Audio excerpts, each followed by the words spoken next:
Ciao a tutti e ben trovato sul mio canale. Io sono Emanuele Artibani. Oggi parleremo di cane corso versus dogo argentino. Dogo argentino versus cane corso.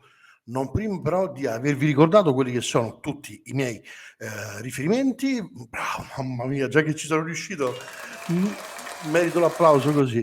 Non prima di avervi ricordato quelli che sono tutti i miei riferimenti, quindi Artibani Emanuele è il mio canale Telegram, artibaccio.com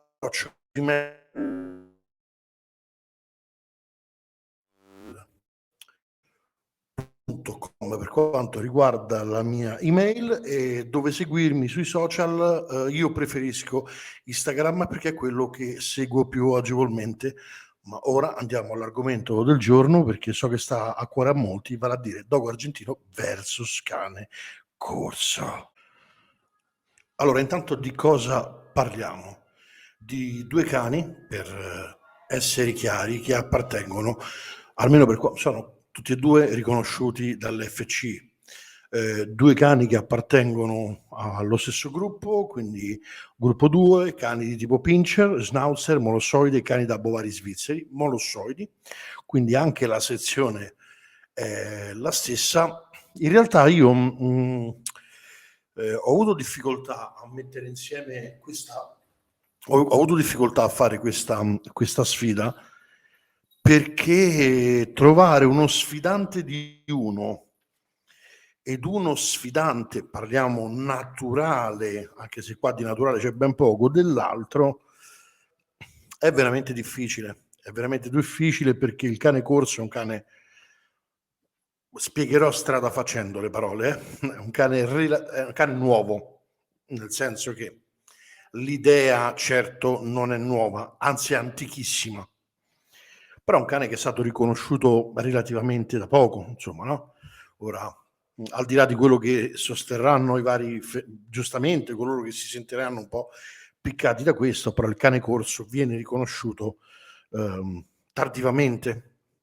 Se ne erano perse le tracce, poi è stata fatta una grande opera di recupero e questo ha permesso di rintracciare geneticamente quella che era un'idea di cane che in qualche modo proviene, come tanti altri cani, ma qui si aprirebbe un capitolo a parte, dal Pugnax, quindi dall'antico cano romano, e quella tipologia di cane là. Il dogo argentino in questo senso somiglia al cane corso, perché anche lui, in questo caso, un cane fatto ex novo, secondo me uno degli esperimenti meglio riusciti in tal senso. Oggi è un cane affermato, ha trovato un equilibrio, ha un discreto mercato, tanti appassionati, e quindi dico anche che più o meno, no, siamo lì con le dimensioni, con i chili, quindi uno ha le sue particolarità, uno ha le altre sue particolarità, ma sono due cani completamente diversi, nel senso che secondo me è veramente difficile tra i due trovare un cane simile ad uno di questi due. E parlo del dogo, cioè io non so in natura il dogo quale cane simile può avere a lui. Secondo me veramente, veramente pochi. Ci ho pensato un sacco di volte. No, chiaramente non vi parlerò di tutto quello che trovate su Wikipedia, tutti ne parlano. Andate su Wikipedia, vi leggete le prerogative del dogo argentino, le peculiarità del cane corso, li trovate tutte le informazioni generiche, però avendone in passato lavorati tanti, perché una cosa che unisce questi due cani è che chi è nato tra gli anni 70 e gli anni 80 ne ha lavorati tanti, perché sono andati tanto di moda. Ma veramente sono andati, e secondo me anche giustamente tanto di moda, Cioè, ogni tanto le mode sono un po' una rottura di scatole, però poi in alcuni casi ti tirano fuori dei cani che non sono niente male. Nello specifico questi due cani secondo me non sono niente male. Il problema è fare una sfida tra questi due cani, cioè aprire un dibattito su quali dei due sia il cane migliore da prendere. Ricordiamo sempre che, parlando di cani riconosciuti FC, un cane che non ha un pedigree non ha un valore economico.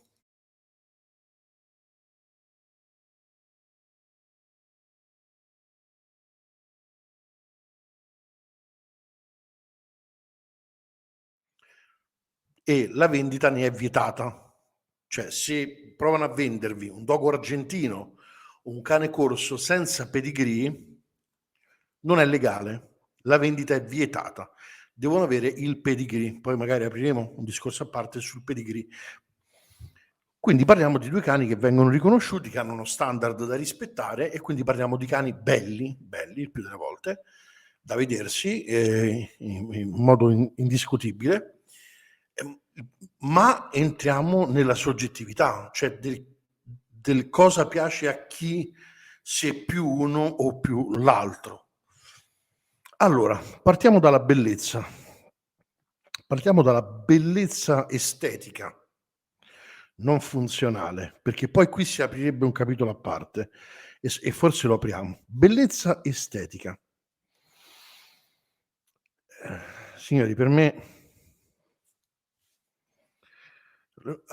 io non toccherò una serie di domande, così come non toccherò una serie di, cioè qualunque cosa avessi detto sul cane corso mi avrebbero detto no, hai sbagliato perché è nato prima. Sul dogo altrettanto. Io non le tocco le caratteristiche storiche, perché altrimenti qui il primo che si sveglia sì. Allora, bellezza estetica. Secondo me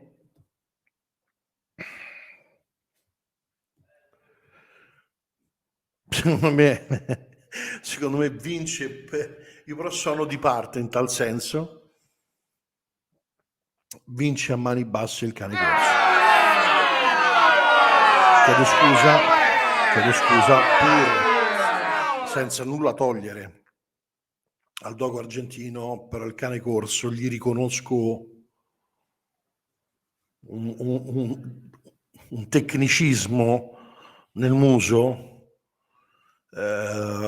che è un passo avanti a quanto fatto nel mondo del dogo, seppur riconosco una grande bellezza. Parliamo proprio di mezzo, cioè no, un punto pieno al cane corso, cioè è più affascinante, più tecnicamente difficile da sviluppare, da ottenere. Non entro neanche nei meriti del prognatismo, non prognatismo, altrimenti mi si mangiano veramente vivo, non vedono l'ora. Però bellezza così meramente estetica, siamo 1-0 per il cane corso. Sì, ragazzi, lo so, per me cane corso 1-0. Bellezza funzionale. Qui bisogna vedere che cosa intendiamo per bellezza funzionale, perché qui si apre un mondo. Allora, se per bellezza funzionale io intendo capacità di impressione della forza ad un atto, non posso che mettere davanti il dogo argentino. Cioè il dogo è un cane che si esprime con una potenza, una rapidità, una velocità che il cane corso proprio se lo scorda. Mi spiace dirlo, ma proprio se lo scorda, cioè non arriva. Però, perché c'è un però, dobbiamo considerare anche per cosa nasce uno e per cosa nasce l'altro. Allora, il cane corso nasce per essere un cane, un bovaro, che noi intendiamo come cane da guardia e difesa. Il dogo no, il dogo nasce come un cane per la caccia grande. Cambiano le questioni. Uno deve stare in teoria fuori al tappetino di casa a sorvegliare la casa, e l'altro deve essere pronto alla reazione nel caso in cui dovesse cacciare un animale, grossa selvaggina. Quindi sono due aspetti in questo senso dove il dogo argentino vince, ma proprio a mani basse, cioè vince proprio, cioè la capacità di reazione del dogo argentino non ha nulla a che fare con la capacità di reazione del cane corso. E quindi non sfido chiunque a dire altrettanto, però sfido chiunque a ragionare su questo. La velocità di esecuzione che ha uno non è paragonabile alla velocità di esecuzione che ha l'altro, cioè il dogo è un'altra cosa, sta pronto a esplodere, capito? È cane corso sì, ma non così. Quindi in questo caso 1-0 per il dogo e siamo alla bellezza funzionale. Quindi bellezza fino a se stessa, per me estetica, vince il corso. Funzionale vince, signori miei, il dogo argentino. Il punto è però funzionale a cosa? E qui nasce il grande equivoco, perché se io vivo in Argentina e vado a prendermi, siamo 1-1, e vado a prendermi un cane corso per la caccia grossa, allora ha un senso. Cavolo, se ha un senso. Lì è legale, lo posso fare, lì ha un senso. Se però vivo in Italia e prendo un dogo argentino perché è grosso e perché mi serve, perché voglio un cane da guardia e difesa, la questione cambia. Sì, perché spesse volte si commette questo errore del prendere un dogo e pretendere da lui che sia un cane da guardia e da difesa. La fa con buoni risultati, ma non è nato per quello.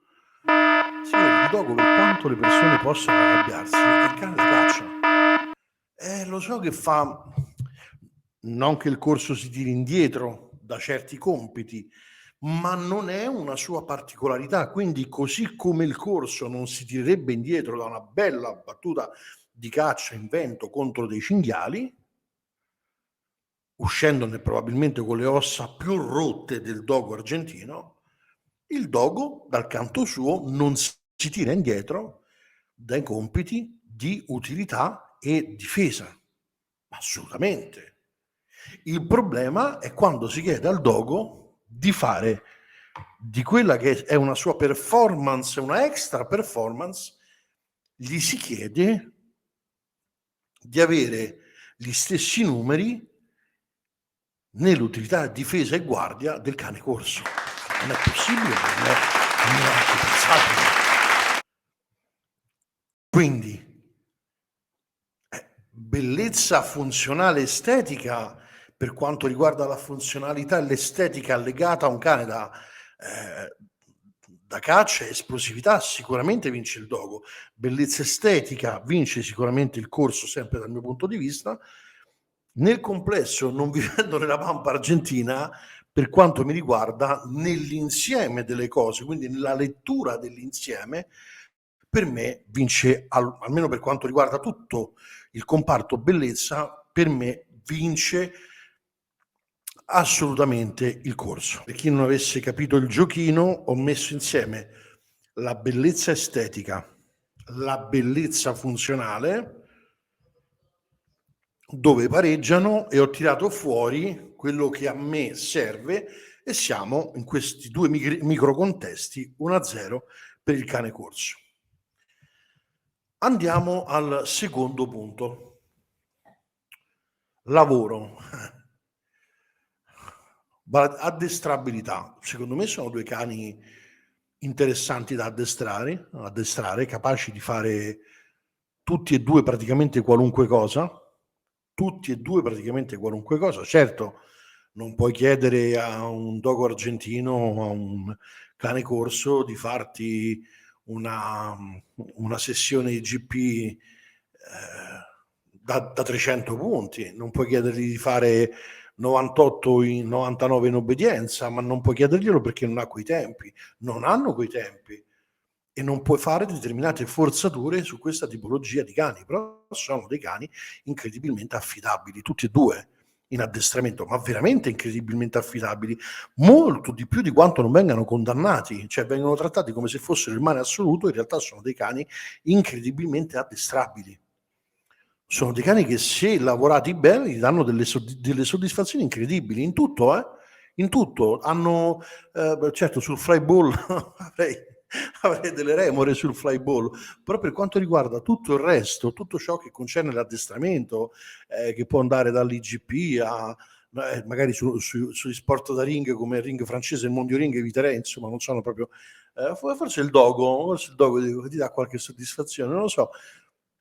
Però anche nell'agire ti danno le loro soddisfazioni. Non so per quale motivo, cioè il motivo c'è, per quale motivo non hanno la credibilità che meritano certi cani, perché purtroppo, come spesso accade, certi cani finiscono in mano ai bori, ai maranza, ai coatti, a quelli che fanno diventare questi cani degli assassini. In realtà tutto sono tranne che questo, sono dei cani straordinari, non sono dei cani che così prendono, escono di casa, ammazzano le persone. Hanno tutti e due un grandissimo rapporto con l'uomo. Attenzione, perché questa cosa ho deciso di metterla dentro da adesso in poi, su quali sono quei cani che hanno un rapporto adorabile con l'uomo, perché secondo me deve essere chiaro che certi cani che vengono demonizzati o sono stati demonizzati, il più delle volte succede ai cani che non sono riconosciuti dalla FC per una questione meramente politica e istituzionale. Cioè, voglio dire, se uno tirasse fuori i dati dei cani più mordaci al mondo, uscirebbe il dato del pastore tedesco.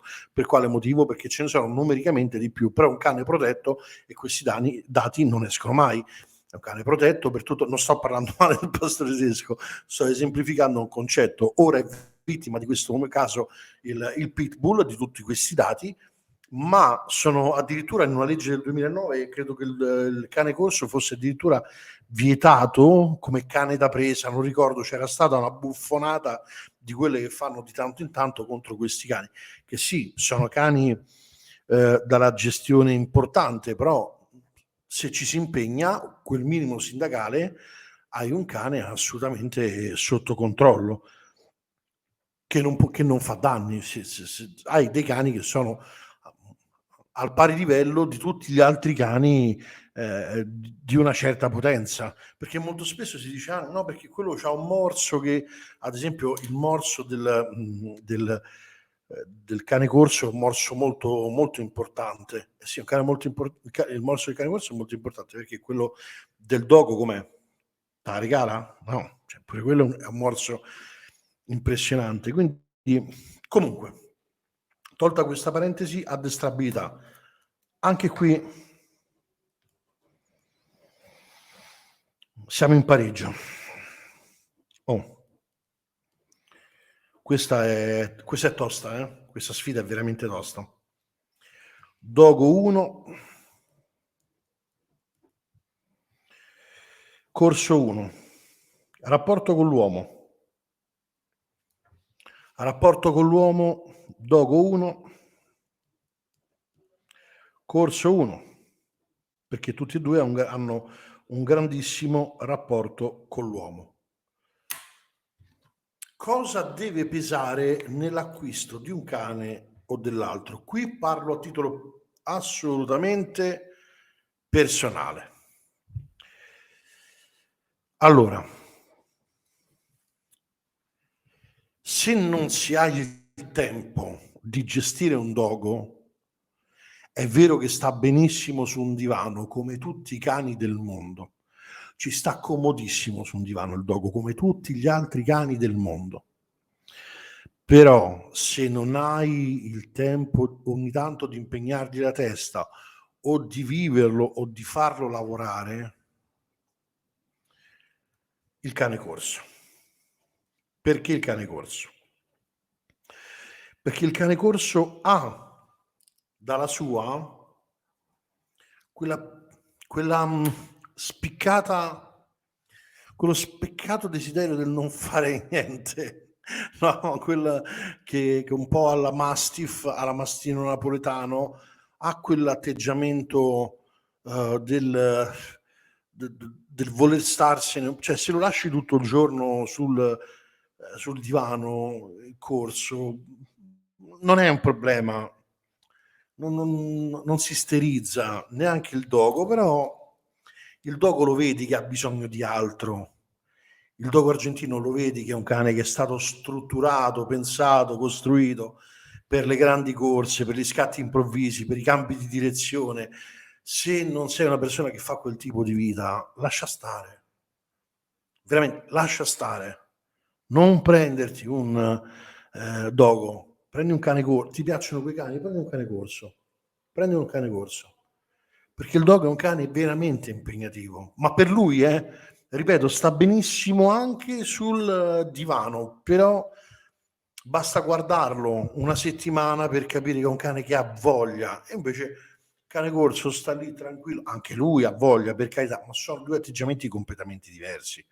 Cioè uno sta benissimo anche facendo poco e attivandosi nell'attivazione solamente del suo senso di guardia, l'altro no, l'altro non sta benissimo così, è comunque un cane da caccia, è un cane da caccia grossa, ma è un cane da caccia. Io lo dico, il dogo argentino è un cane da caccia. Non è un cane che è stato pensato per un'altra, è un cane da caccia. Quando mi fermo, che senti, ma io volevo sapere il dogo argentino, è un cane da caccia. Ripetetelo, ripetetelo, ripetetelo. Poi può fare qualunque cosa, assolutamente può fare qualunque cosa, ma il dogo argentino è un cane da caccia. Questo per dire cosa? Che a meno che tu non sia una persona che ha la possibilità di viaggiare spesso, andare in Sud America dove questo è legale, fare la caccia grossa,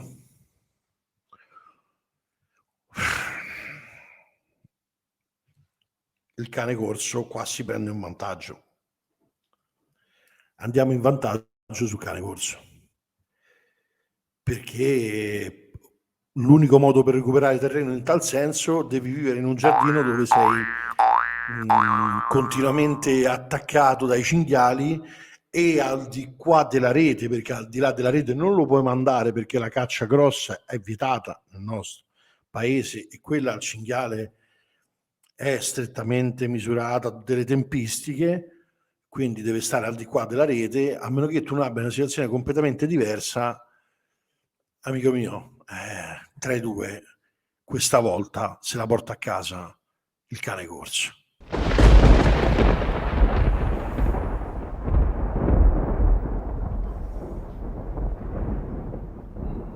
E lo so che mi farò tanti nemici, lo so, e è giusto, è giusto, è giusto farmi tanti nemici, perché tanto ne ho pochi di nemici, però in una delle sfide più interessanti che è la prossima, che questa era veramente quella più difficile da fare, e vi dico anche perché.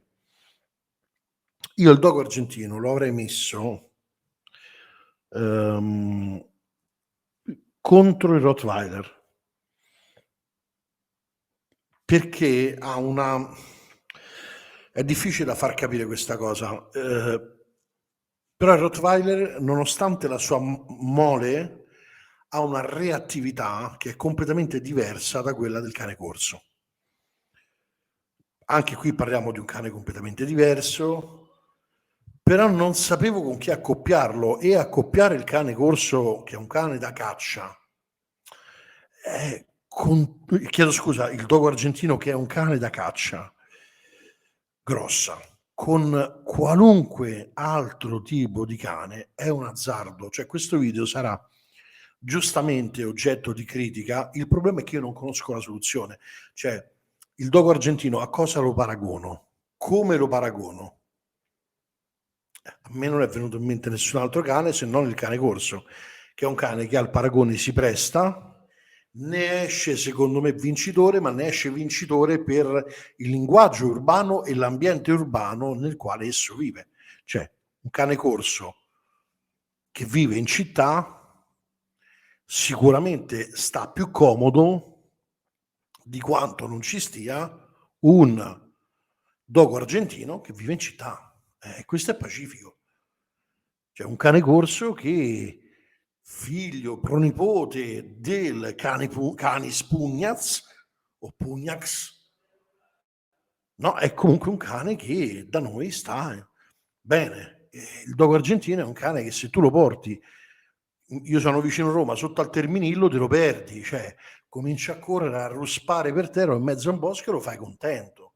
Cioè sono due cani completamente diversi, ma sono diversi al punto che, seppur io ammirando il dogo argentino esteticamente e caratterialmente, e considerando i due veramente incredibilmente addestrabili, se proprio ho la possibilità di scegliere al meglio una delle due razze, se proprio, e quindi scegliere, attenzione, il bene del cane, perché poi tutto alla fine si limita a scegliere il bene del cane, io scelgo tutta la vita il bene del cane corso. Attenzione, non che voglio più bene al cane corso, è che so che il cane corso vivrà una vita più felice in un ambiente, in un contesto urbano, di quanto non possa viverlo un dogo argentino. Ciò non toglie che esistono dei bravissimi proprietari che impegnano tantissimo il dogo argentino e non gli fanno sentire in nessun modo la mancanza di qualcosa. Però volevo riportarvi